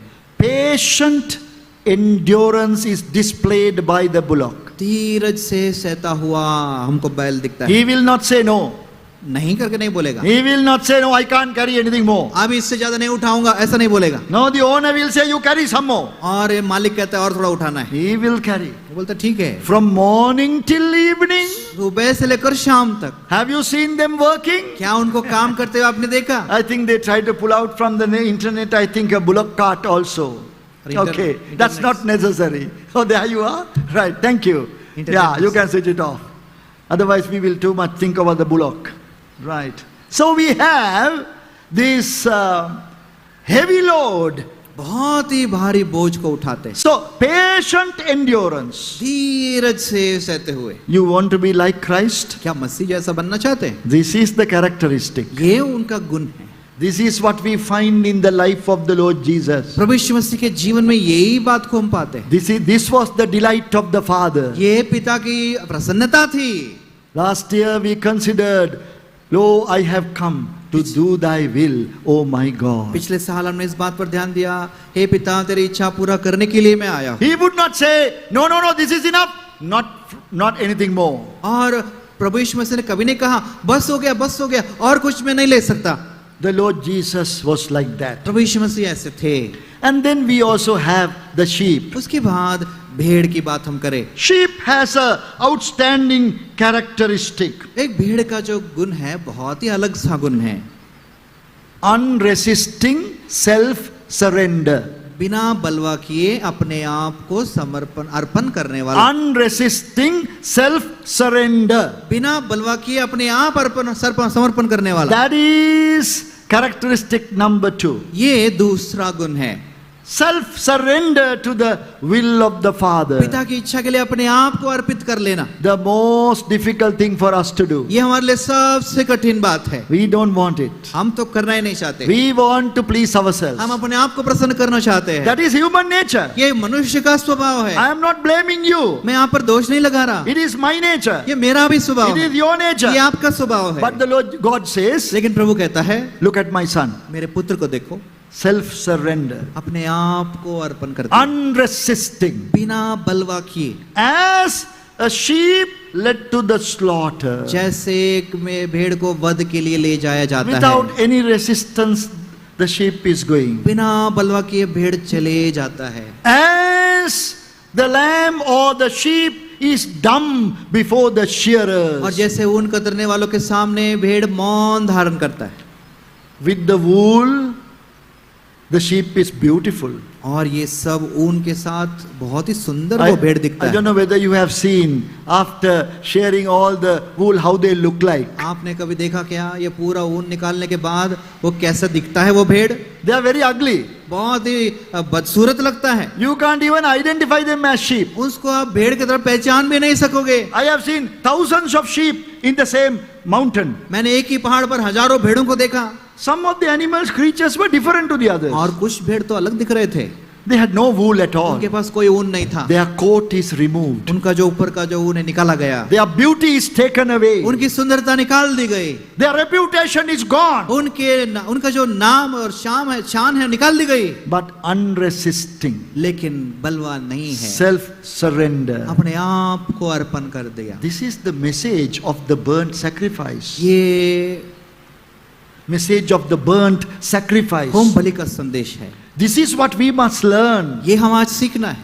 This is the inspiration of God. ये परमेश्वर का प्रेरणा है। Foreshadow of Christ. ये प्रभु यीशु मसीह के पहले की बात आने वाली परछाई है। I'm only giving short notes. संक्षिप्त में मैं विचार दे रहा हूँ। And then we come to the third animal, तीसरा पशु को हम देखते हैं, the goat.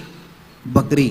The goat is always taken as not as a pure and beautiful animal. ये बकरी को हम एक सुंदर और शुद्ध जानवर की तरह हम नहीं देखते। Goat in the Bible is taken as the sin bearer. Bible में बकरी को पाप उठाने वाला, उठा ले जाने वाला ऐसा दिखाया है। Some of you might know the day, what happened on the day of atonement. प्रायश्चित के दिन क्या हुआ था, आप में से कुछ लोग जानते हैं। What happened to the goat on the day of atonement? प्रायश्चित के दिन बकरी के साथ क्या किया गया? Please put your hand up if you know. आप जानते हैं तो हाथ दिखाइए। Just to get an idea, not to check your knowledge. आपका ज्ञान परखने के लिए नहीं, बस एक विचार के लिए। How much should I explain? कितना मैं समझा सकूं? Yes. So those who do not want to know about what happened to the goat, they are getting up and going away. जो बकरी के बारे में जानना नहीं चाहते वो उठकर जा रहे हैं। Yes, try to stop them for a few more minutes. और यदि कोई ऐसा जा रहा है तो कृपया उनको रोकिए, जाने मत दीजिए। Yes, some adults should be there to just please be there for few more minutes. इसलिए कुछ बड़े लोग वहाँ होना चाहिए, उनको कह सके कि कुछ और देर रुको ऐसा कहना On the चाहिए। day of atonement, प्रायश्चित के दिन there were two goats वहाँ पर दो बकरियां रहते थे, brought before the high priest. महायाजक के पास लाए गए। One goat एक बकरी is killed. मारा गया, The blood taken into the most holy place. उसका लहू अति पवित्र स्थान में ले जाया गया, Died for the sin of the people. लोगों के पाप के लिए मारा गया। So it is the sin of the people. ये लोगों का पाप है, He is connected with the sin. ये पाप के साथ जुड़ा गया है। Then the second goat, और दूसरा बकरी, the high priest will come and lay his hands on the head of the animal. और महायाजक आएगा, उस प्राणी के सिर पर हाथ रखेगा। What will he do? और क्या कहेगा? He is करेगा। not going to just touch the head and say, beautiful goat, beautiful goat. ऐसा सिर पे हाथ रखकर बहुत प्यारा बकरी है, ऐसा नहीं बोलेगा। He will confess all the sins of people of Israel on the head of the goat. उस बकरी के सिर पर हाथ रखकर इस्राएल के सारे पापों को कबूल करेगा। And after confessing all the sins, now burdened with all the sins, this goat is taken into the wilderness. और ये सारे पापों को उसके ऊपर डाल देने के बाद ये बकरी जंगल में ले जाया गया, Left in the wilderness alone. और अकेला छोड़ दिया गया। Never to come back into among the people. लोगों के बीच में वो वापस कभी नहीं आ सकता है। Sin bearing. पाप उठा ले जाना। So goat has that thought. ये बकरी का ये विचार है। So when the Lord Jesus, when God said you can bring a goat for the sin offering, for the burnt offering, जब परमेश्वर ने कहा जब आप बकरी को होम बलि के लिए लाओगे, that also speaks to us about the consecration of the Son. और ये पुत्र के समर्पण की बात करती है।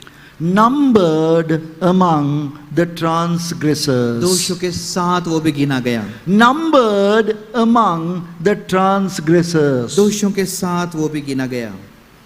That is, you look like a transgressor, though you are not. आप निर्दोष है तो भी आप एक दोषी के समान दिखाई देते हैं। The Bible tells elsewhere, numbered with the transgressions. Bible में लिखा है Transgressors. अपराधियों के संग गिना गया, लिखा है। In Isaiah 53:12 you find that. यशायाह 53:12 में लिखा गया है। So there are many Bible verses that we should look at. बहुत सारे बाइबल के वचन है जो हम देखना है। He was numbered with the transgressors. अपराधियों के संग गिना गया। All beauty is gone सारी सुंदरता चले गई है, because he became like one of us. क्योंकि वो हम जैसा And बना। he took upon him our sin. और अपने ऊपर हमारे पापों को उठा लिया। So different aspects of the Lord Jesus. प्रभु यीशु मसीह के अलग अलग सी बातें। Then the turtle, doves and pigeons. उसके बाद पंडुकों या कबूतरों, They speak to us of his innocence. उनके निर्दोषत्व को बताते हैं। Some have called it the morning innocence. You know, the morning innocence, that is, he was so innocently praying for the very people who would crucify him very soon. मतलब निर्दोष है और दोष रहित है, और वो वहां पर जिन्होंने उनको मारा, जिन्होंने उनको क्रूस पर चढ़ाया, उन्हीं के लिए वो प्रार्थना कर रहा है। In the crucifixion of Christ, प्रभु यीशु मसीह के क्रूस के संदर्भ में this is what God saw. यही पिता ने देखा। In the life of the Lord Jesus Christ, प्रभु यीशु मसीह के जीवन में this is what God saw. यही पिता ने देखा। This is what God is looking for in us also. और आज हम में भी वो देखना चाहता है। Please now connect the two. ये दोनों को आप जोड़कर देखिए, Him and us. प्रभु यीशु मसीह और हमको। Excellency of the knowledge of Christ. प्रभु यीशु मसीह के पहचान की उत्तमता। What was number 4? और चौथी बात, The results. The things about the excellency of the knowledge. प्रभु यीशु मसीह की उत्तमता के बारे में चौथी बात क्या है? It transforms us. हमको बदल देता है, It transforms us. हमें परिवर्तित कर देता है। We see His nature. उसके स्वभाव को हम देखते हैं And we acquire His nature. और उस स्वभाव को हम हासिल कर लेते हैं। We are changed from our nature to His nature. हम हमारे स्वभाव से उसके स्वभाव में बदल जाते हैं। Young people, please, these are very valuable lessons you find in Leviticus chapter 1. Levy व्यवस्था पहले अध्याय में जवानों, हम ये बहुमूल्य विषय को हम देखते हैं। Burnt sacrifice is God displaying His Son to us. होम बलि जो है परमेश्वर अपने पुत्र को दिखाने के लिए वो उसका दृष्टांत है। This is my beloved Son in whom I am well pleased. ये मेरा प्रिय पुत्र है जिसमें मैं अत्यंत प्रसन्न। This is how the good pleasure will come to the Father's heart. और ऐसे ही पिता के मन में प्रसन्नता आती है To see the patient endurance कि धीरज से सहते हुए अपने पुत्र को देखता है, and to see unresisting surrender. बिना बलवा किए अर्पित होता हुआ अपने पुत्र को देखता है, To see how you are numbered with the transgressors. कैसे अपराधियों के संग गिना गया उस बात को भी देखता है, And how innocently you are behaving. और कितना निर्दोष होकर कैसे वो व्यवहार करता है। This is what God is looking for. यही पिता देख रहा है। And God says how to offer this burnt offering. और कैसे इस होम बलि को चढ़ाया जाए। This burnt offering, I am sure, even the priests didn't like. और ये होम बलि जो है याजकों को भी पसंद नहीं था। Why is that? क्यों ऐसा? Why do you think is that? My क्यों- suggestion. क्यों ऐसा लगता है कि याजकों को पसंद नहीं होगा? Priest who offered this burnt offering didn't like it very much. जो याजक इस होम बलि को चढ़ाता था उसको पसंद ही नहीं आता था। What a burden this man is bringing. What sacrifice are you bringing? कौन सा बलि आप ला रहे हो? You are bringing burnt sacrifice? क्या होम बलि ला रहे हो? No use. अरे किसी काम का नहीं। Because priest will not get anything out of it. क्योंकि याजक को कुछ भी नहीं मिलने वाला है। We always look for what we can get out of it. हम हर समय सोचते हैं हमको क्या मिलेगा। That is human nature. ये मनुष्य का स्वभाव है। What can I get out of it? मुझे क्या मिलेगा इसमें? When a sacrifice is brought, जब ये बलि लाया गया, the best part of the flesh is cut off and given to the priest. और उसमें से श्रेष्ठ भाग जो है काटा जाता था, याजक को दिया जाता था। Even the meal offering tomorrow we will look at. अन्न बलि जो कल हम देखेंगे, Only a handful is burnt. और केवल हाथ मुट्ठी भर ही जलाया जाता The था, rest is given for him to eat. और बाकी पूरा याजक के लिए है। The priest is very happy. और याजक बहुत खुश है, My food is coming. हाँ मेरा भोजन आ रहा है। But now the burnt sacrifice, और जब होम बलि लाया गया, all is to be burnt. सब कुछ जला देना है। That is not to the delight of the priest. और ये याजक के लिए खुशी की बात नहीं, That is human nature. ये मनुष्य का स्वभाव है। But remember, this is what God is delighting at. लेकिन परमेश्वर इसी बात से प्रसन्न है, Nothing is left.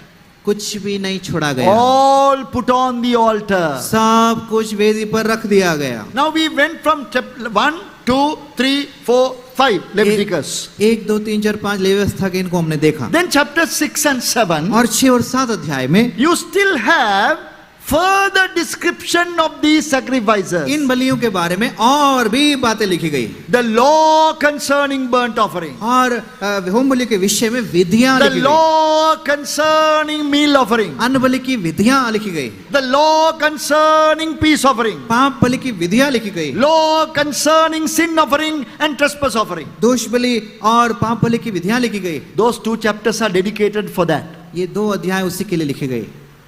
But concerning the burnt offering, लेकिन जब होम बलि की बात करें, look at what it says in Leviticus 6:13. Levy व्यवस्था 6 और उसका 13 वचन में क्या लिखा है देखिए। Leviticus 6:13, please. Brothers, please go to Leviticus 6:13.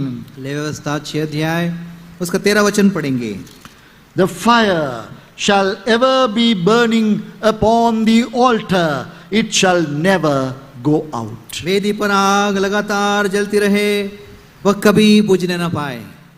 This is given under the law of the burnt offering. होम बलि के बलिदान के विधियों में ये बात लिखी गई है। Look at verse 9. 9 वचन देखिए। Law of the burnt offering. होम बलि के बलिदान की विधि। What is the law? क्या है विधि? Fire shall ever be burning upon the altar. वेदी पर आग लगातार जलती रहे, It shall never go out. कभी बुझने न पाए। How can that be done? ऐसा कब हो सकता है? There has to be a burnt sacrifice. ऐसा तभी हो सकता है जब एक होम बलि वहां हो। Always on the altar. इस वेदी पर हर समय होम बलि हो। It is not burning of wood. ये लकड़ी का नहीं जल रहा है। Useless burning wood on the altar. इस वेदी पर लकड़ी जलाकर फायदा नहीं है। This is for the fire to be ever upon the altar.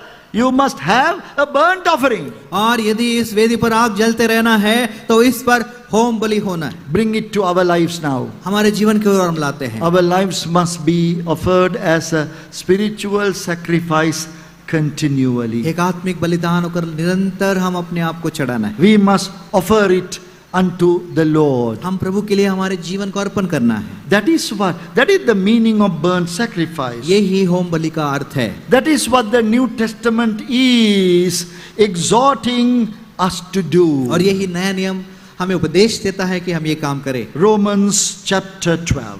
रोमी 12 अध्याय। Romans chapter 12. रोमी की पत्री 12 अध्याय। We have in verse 1. पहला वचन। I beseech you therefore, brethren, by the mercies of God, that you present your bodies a living sacrifice, holy, acceptable unto God, which your reasonable service. इसलिए भाइयों, मैं तुमसे परमेश्वर की दया स्मरण दिलाकर विनती करता हूँ कि अपने शरीरों को जीवित और पवित्र और परमेश्वर को भावता हुआ बलिदान करके चढ़ाओ, यही तुम्हारी आत्मिक सेवा है। There is no other work.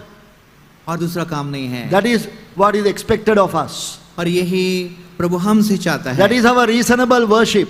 यही हमारी योग्य सेवा है। To present our bodies a living sacrifice. कि हमारे शरीरों को जीवित बलिदान चढ़ाए। That means ever living. मतलब सदा के लिए जीते रहना। It is not like the animal just burnt up. ये कोई जानवर नहीं जो जल के खत्म हो गया। The fire shall ever be burning upon the altar. वेदी पर आग निरंतर जलता रहे।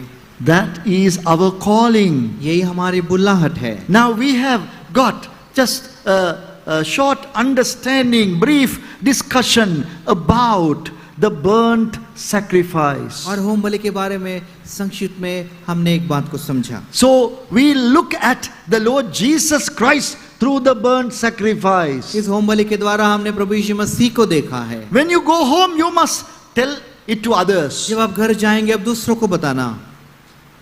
You know the burnt sacrifice? क्या आप होम बलि के बारे में जानते हैं? You ask the question from people, और लोगों से पूछना, other young people, दूसरे जवानों से पूछना, and even your aunties and uncles. Aunty और अंकल से पूछना। But generally they will say yes. और वो कहेंगे हाँ हम जानते हैं। What do you know about it? आप क्या जानते हैं? They will say, oh yes, that speaks to us about Jesus Christ dying for our sins. हाँ प्रभु यीशु मसीह हमारे पापों के लिए मर गए, वही तो बताता है। That is the meaning of all the sacrifices. यही तो है सारे बलिदानों का अर्थ। But you now know it is not so. लेकिन आप जानते हैं ऐसा नहीं है। It is, this burnt sacrifice is about the consecration of the Son of God to the Father. परमेश्वर का पुत्र अपने पिता के प्रति जो समर्पण को दिखा रहा है उसकी बातें करता है। His patient endurance, धीरज से सहता हुआ, doing the will of God. पिता की इच्छा करता हुआ। Please look at it. उसकी तरफ देखिए। How patient he was. कितना धीरज था वो। How he endured. कैसे वो सहता रहा। Hebrews 12:3. Quickly इब्रानी now. 12:3 वचन। Now we are hurrying up because we have come to the end. हम अंत तक आए हैं इसलिए जल्दी से पढ़ेंगे। Hebrews 12:3. इब्रानी 12:3। Consider him that endured such contradiction of sinners. इसलिए उस पर ध्यान करो जिसने अपने विरोध में पापियों का इतना विरोध सह लिया। Consider him that endured such contradiction of sinners against himself, lest you be wearied and faint in your minds. इसलिए उस पर ध्यान करो जिसने अपने विरोध में पापियों का इतना विरोध सह लिया कि तुम निराश होकर साहस न छोड़ दो। Many believers are discouraged बहुत सारे विश्वासी निराश हैं because of ill treatment of others. क्योंकि दूसरों ने उनके साथ बुरा व्यवहार किया है। They have not given me this. मुझको ये नहीं दिया उन्होंने, They have not treated me well. मुझको अच्छा व्यवहार नहीं किया मेरे साथ। Even preachers get offended. कभी कभी प्रचारक They are भी not- निराश हो जाते हैं। If they are not treated well, they won't come again. अच्छी तरह से उनके साथ व्यवहार नहीं किया, दूसरी बार नहीं आएंगे। It's a very strange situation. बहुत ही अलग सी बात है। They say, I have no burden. बाद में वो कहेंगे हमको बोझ नहीं आ रहा है, Because we are selfish.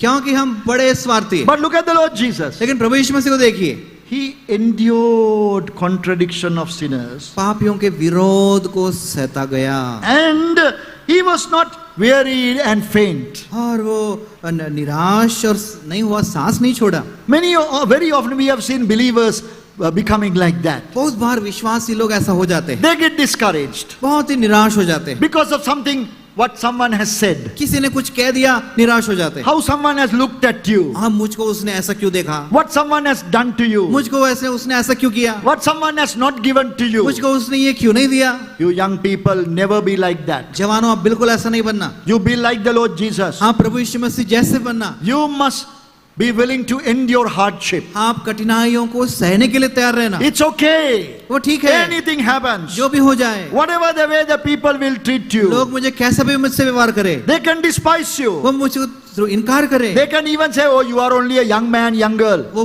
मुझसे कहे तुम तो खाली जवान लड़के हो, जवान That doesn't लड़की matter. हो। कोई बात नहीं, You must endure. तुमको सहना है। Look at the Lord Jesus. प्रभु यीशु मसीह को देखिए, With this one example we close. एक उदाहरण से अंत करेंगे।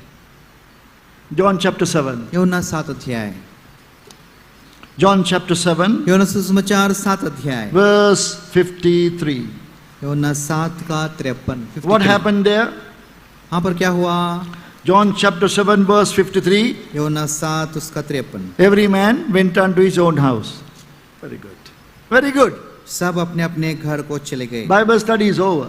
बाइबल स्टडी खत्म हो गया, Youth camp is over. Youth camp खत्म हो गया, Every man went up his own house. सब कोई अपने अपने घर चले गए। It happened day after day. हर दिन ऐसे होता रहा। The Lord Jesus was teaching in the temple. प्रभु यीशु मसीह मंदिर में प्रचार करते थे, They were listening so intently. बहुत ही अच्छे से सुनते थे। At the end of the day, आकर दिन खत्म हो गया, they all went unto his own house. सब अपने अपने घर चले गए। They told the Lord Jesus, प्रभु यीशु मसीह से कहा, Lord, thank you very much. बहुत ही धन्यवाद प्रभु जी, Good night. Good night, We will come tomorrow. कल फिर से मिलेंगे। They went away. वो चले गए। But what happened to the Lord Jesus? प्रभु यीशु मसीह के साथ क्या हुआ? What happened to the Lord Jesus? प्रभु यीशु मसीह के साथ क्या हुआ? You found it? क्या आपको मिल गया? See chapter 8 verse 1. 8 अध्याय का पहला वचन, Jesus went unto the Mount of Olives. परंतु यीशु जैतून के पहाड़ पर There's गया। a big mistake in chapter division. यहाँ पर अध्याय को अलग करने में गलती हो गई। Chapter divisions are done by man. ये अध्याय को अलग करना मनुष्यों का काम है। It was done only 600 years ago. 600 साल पहले अलग किया गया था ऐसा। Chapter divisions were not there in the Bible. असली बाइबल में तो ये वचनों का विभाग नहीं है। This was the writing of John. ये तो यूहन्ना लिखता चला गया, He was writing the story. एक कहानी की तरह लिखता चला गया। But when man interfered with that जब उसके बीच में मनुष्य आ गया, to divide chapters, ये अध्याय को अलग करने लगे, which is easier now for us to refer, हमको ढूंढने के लिए आसान है, but they make mistakes. लेकिन गलतियां हो जाती हैं They divided the chapter at the wrong place. और गलत जगह पर अध्याय को काट दिया। Is there a big division there? Yes. Yes, this is 53, this is 1, right? Yes, right. And you missed the mark. और वहां पर हम चूक गए। We read our daily portion. हम अपने डेली पोर्शन को पढ़ते We हैं। read chapter 7. 7 अध्याय पढ़ते हैं। Oh, I finished chapter 7, 7 right. अध्याय खत्म हो गया। Every man went to his house. सब That's अपने good. अपने घर चले गए। So we forget everything. और सब भूल जाते हैं। Then tomorrow I come to chapter 8. कल सुबह उठकर 8 अध्याय पढ़ते I हैं। start reading. मैं पढ़ना शुरू करते हैं। Oh, Jesus went to the Mount of Olives. अच्छा, प्रभु यीशु मसीह जैतून के Oh, पहाड़। the story is beginning with Jesus going to the Mount of अच्छा, Olives. कहानी यहाँ से शुरू होता है कि वो पहाड़ पे गए। New story. नया कहानी, Jesus going to the Mount of Olives प्रभु यीशु मसीह पहाड़ पे गए, without realizing ये जाने that बिना it is connected. ये तो जुड़े हुए हैं, The difference. अलग अलग नहीं है। What happened? क्या हुआ वहां पर? Men went to their own houses. लोग अपने अपने घर चले गए, Jesus went to the Mount of Olives. लेकिन प्रभु यीशु मसीह जैतून के पहाड़ पर, Maybe he slept under a tree. शायद पेड़ के नीचे जाके सो गए।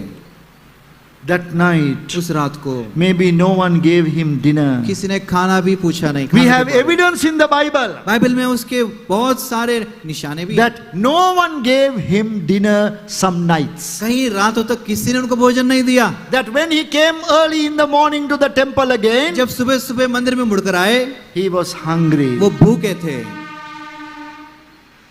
He was so hungry इतना उनको भूख लगा, that he went to a tree, near a tree, to find some fruit. एक पेड़ के पास गए कि कुछ फल मिलेगा तो मैं खा लूं। If you have had good dinner, यदि आपको अच्छा भोजन मिलेगा रात को, in the morning you will not climb trees to find fruit. आप सुबह पेड़ नहीं चढ़ोगे फल तोड़ने के लिए। No, you will you will get breakfast also. आपको तो नाश्ता भी मिल जाएगा। But the Lord knew he won't get breakfast. प्रभु यीशु मसीह को मालूम था कि नाश्ता भी The नहीं Lord मिलेगा। knew nobody will give him Prabhu breakfast. को मालूम था कि कोई बुलाने वाला भी नहीं है। No one had given him dinner. किसी ने रात का खाना नहीं दिया। Now he is hungry early in the morning. सुबह सुबह बहुत तेज से भूख लगी है। And he would see, now there is a tree, maybe I could find some fruit there. और देखा यहाँ पर एक पेड़ है, शायद कुछ तो मिलेगा। That is how they treated him. ऐसा उन्होंने व्यवहार किया। See chapter 8 of John, 8 अध्याय देखिए, verse 2. दूसरा वचन। And early in the morning, that is where actually the story should have begun. यहाँ पर असली कहानी तो शुरू होना चाहिए। Chapter 8 should have started there. 8 अध्याय दूसरे वचन से शुरू होता है। Early in the morning, भोर को वो फिर he came again into the temple. मंदिर में आया। And then what happened? तब क्या हुआ? All the people came unto him. सब लोग उसके पास आए And he sat down and taught them. और वो बैठकर उन्हें उपदेश देने लगे। He did not give them a good lecture.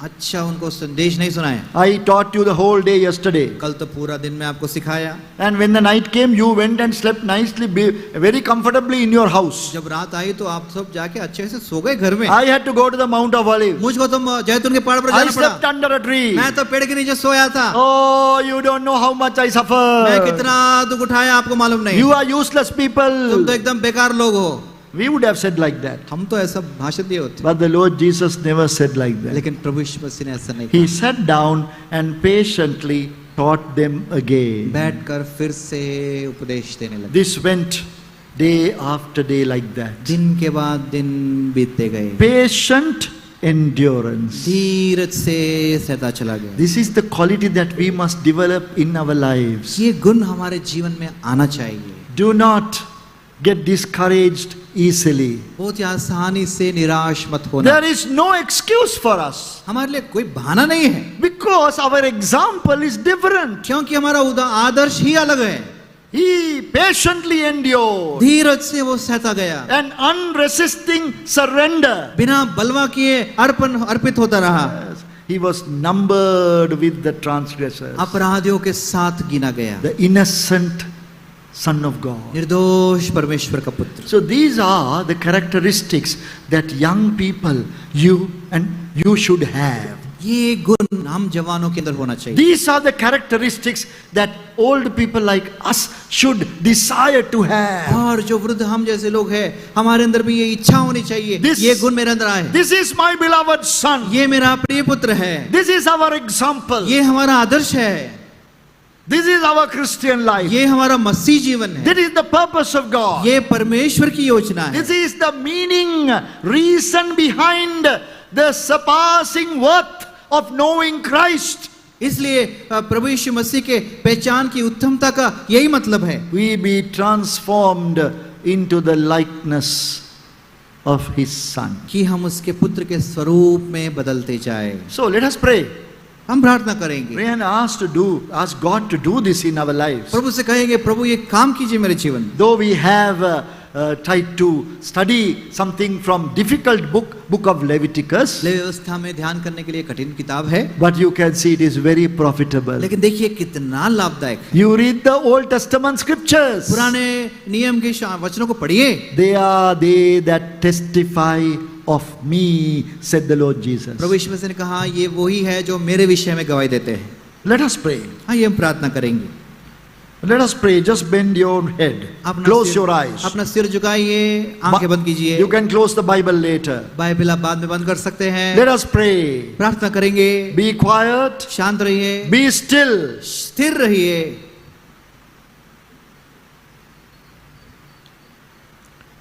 Gracious, loving Father, प्रेमी अनुग्रहकारी परमेश्वर पिता, we thank Thee for giving us some ability to see Thy beloved Son.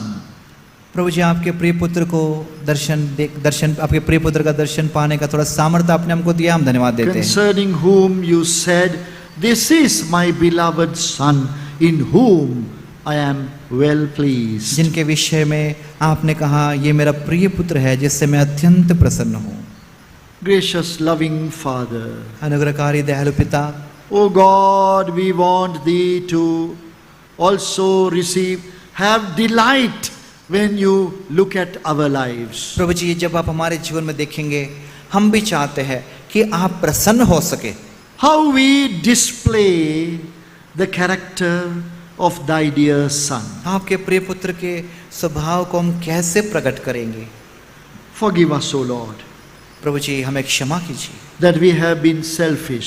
हम तो स्वार्थी पाए गए। We only look at the cross to see what we can get out of it. हम केवल क्रूस को इस दृष्टिकोण से देखते हैं कि इस क्रूस से मुझे क्या मिलेगा। Oh Father, through the cross, Thou hast given us everything. लेकिन प्रभु जी क्रूस के द्वारा आपने हमको सब कुछ दे दिया। How blessed we are. हम कितने आशीषित हैं प्रभु जी। Now Lord, we think of what we can do. लेकिन अभी हम सोचते हैं प्रभु कि हम क्या करें। How we can bring good pleasure to your loving heart. आपके प्रेमी हृदय को कैसे हम आनंदित कर सकते हैं। By looking at the character of the Lord Jesus. प्रभु यीशु मसीह के स्वभाव को देखने के द्वारा, By being transformed into His likeness. उनके स्वरूप में उनके समानता में बदल जाने के द्वारा। Lord, show us these things. प्रभु जी ये बातें हमें दिखाइए। Teach us more from Leviticus chapter 1. Levy व्यवस्था पहले अध्याय से हमें और भी सिखाइए। Help us to stop at every animal prescribed there and think about it. हर एक जंतु जिसके बारे में वर्णन लिखा है उस वहां रुककर उसके बारे में हम सोच सके।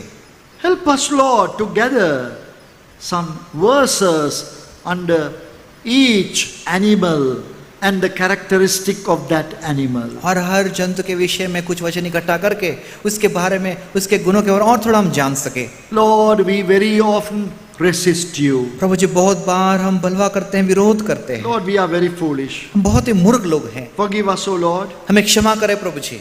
Help us to have that unresisting surrender at your will. बिना बलवा किए आपकी इच्छा के लिए अर्पित होने का मन हमको दीजिए। This is our prayer. प्रभु जी यही हमारी प्रार्थना है।